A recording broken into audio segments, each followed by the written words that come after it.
AFTV Transfer Daily, the show that keeps you up to date with players that will be linked with a transfer move to Arsenal.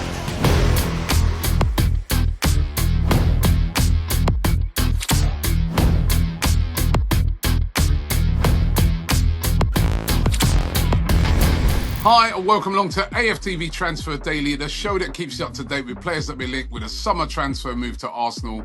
Out here basking in the sunshine over here in Cannes in the south of France. It's been absolutely beautiful down here. Got to big up Flo Balogun. Run into him yesterday, met him at the Sports Beach event. What a humble kid. You know what I mean? A really, really nice person, man. We had a good chat. He said to me how he had an injury hit season last year, but he's recovered from an ankle injury, and he's back. And he said that he's really looking forward to next season, playing for Monaco now, of course. Remember, record signing for Arsenal when we sold him to Monaco. And he's looking forward to also to the World Cup. Remember, he's one of the US's top players. So big up to Flo Balogun. It was nice to run into him yesterday. And also, talking to that as we're speaking about players that have come through the academy, because remember, he was a player who came through our academy, ended up being sold on, and a striker we could do with.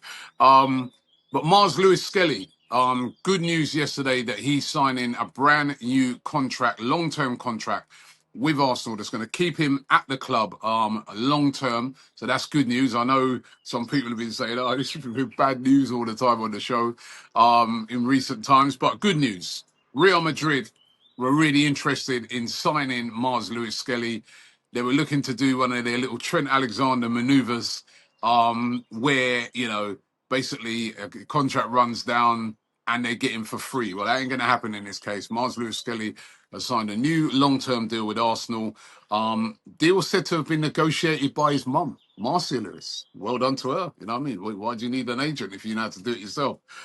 So Mars Lewis Skelly signing a long-term, no threat from Real Madrid. But do we pose a threat to Real Madrid for Rodrygo? Really interesting yesterday to see him playing in the Club World Cup against Al Hilal, a game which they drew 1-1. Rodrygo had an assist in the game as well. But really interesting to see that he was played out on that right wing. Again, he's said that he wants to play on the left wing. He was played out on the right wing, but did get an assist. Well, I think he played about just under 70 minutes of the game. Still, we don't know whether he's going to be staying or not. Xavi Alonso's been saying that, listen, important player, etc., etc.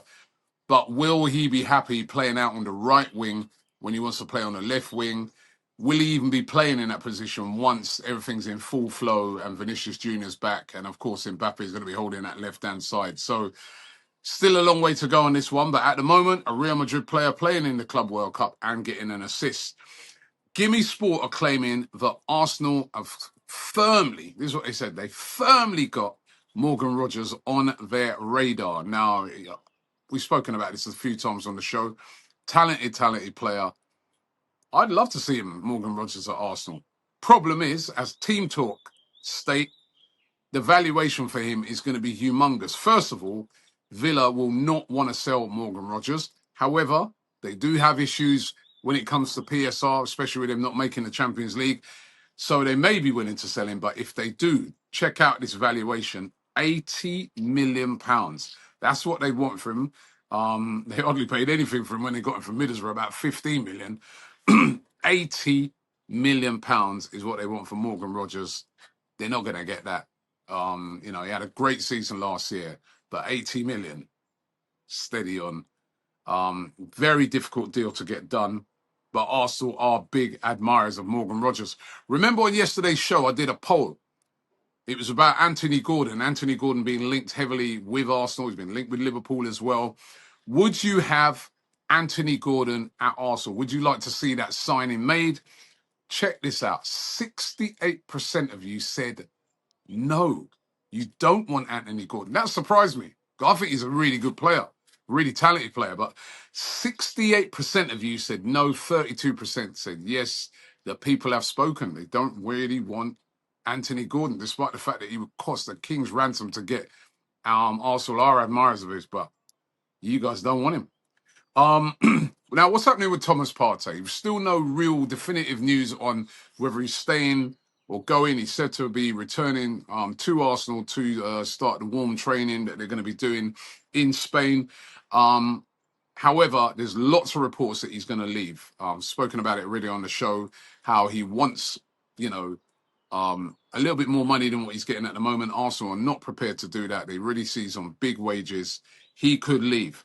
Now, if he does leave, the player that it looks like Arsenal will try and go for is Lucien Agumi. I've spoken about him a few times on the show before. Plays for Sevilla, 23 years of age, defensive midfielder, had a really good season last year, despite Sevilla being really, really poor. Sevilla are in serious financial trouble. They have been for a little while now. And, you know, if the price is right, and he's valued around about £15 million, they probably will be willing to sell. They need to get money in. So we're going to have to watch the situation. Thomas Partey, what's going to happen with him? Fenerbahce, Jose Mourinho's club, said to be really, really interested in signing him. Of course, it would be a free transfer. That suits a lot of those teams over there in Turkey, and they'd be willing to pay the high wages. So one to look out for. What about this one? Vladyslav Vanat. Now, be honest with me. Have you heard of this player before today's show? Vladyslav Vanat. He's from the Ukraine. He's 23 years of age. He's a centre forward. 21 goals and 9 assists in all competitions last season. That's what sparked the interest of a lot of teams around Europe. He's on a lot of teams around Europe's radar. The reports are that he's been actually offered to Arsenal. Obviously, Dynamo Kiev, it's a club he plays for. They're not stupid. They know that Arsenal are looking for a striker. They have offered their services to Arsenal. Arsenal said to be monitoring the situation very closely. He has a release clause of around about 20 million euros.